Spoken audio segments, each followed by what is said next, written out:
Ready to go na yung mini dump na binili sa atin ni Sir Patrick from Carigara, Leyte mga kabisyo. Yung driver niya ito, siya na ang mag-uwi. Sir, yung sticker para may souvenir tayo sa Leyte, dalhin mo na yan. Ayan.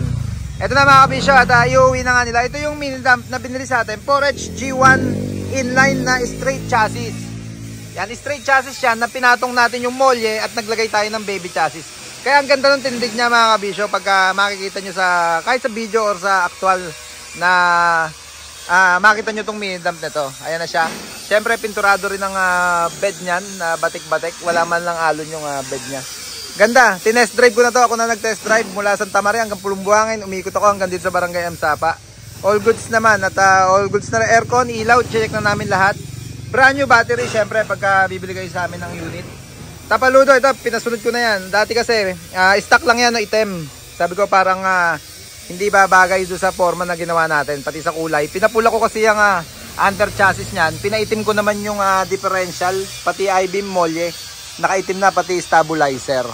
Yan, bagay kasi yung stainless na accessories pagka pula ang paint ng ilalim. Contrast kasi mga kabisyo. Clearance light kasama na yan, free na yan doon sa unit. Mga marking niya, keep distance, not for hire, plate number, at yung capacity, kumpleto na rin. Yan, yung mini dump natin na 4HG1, inline, straight chassis, pero pinatong molye at nag-baby chassis tayo. Yan mga kabisyo, pag kailangan nyo unit, marami pa tayong stock dito, 4HL1, 4HF1, at mga cabin chassis na 4HJ1 na inline at 4HG1 na inline. Yan mga kabisyo.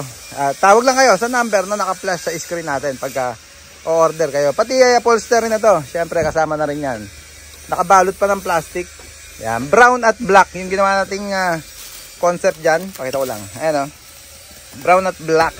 Yung mating naman niya, yung kulay gray lang niya na ordinaryong or yung typical na ginagamit natin sa mga mating ng unit. Yan. Check up lang ng harapan. Doon sa tubo ng clutch. Yan. All goods naman na at ready to go na Sir Patrick. Ito na. At nagpe-prepare na kami. Medyo pahugasan ko lang ng bagya ulit. At naulan ako nung tinest drive ko dyan sa bayan. Yan, ulitin ko. Pag kailangan nyo unit, tawag lang kayo sa number na naka-flash palagi sa screen natin. Yan o.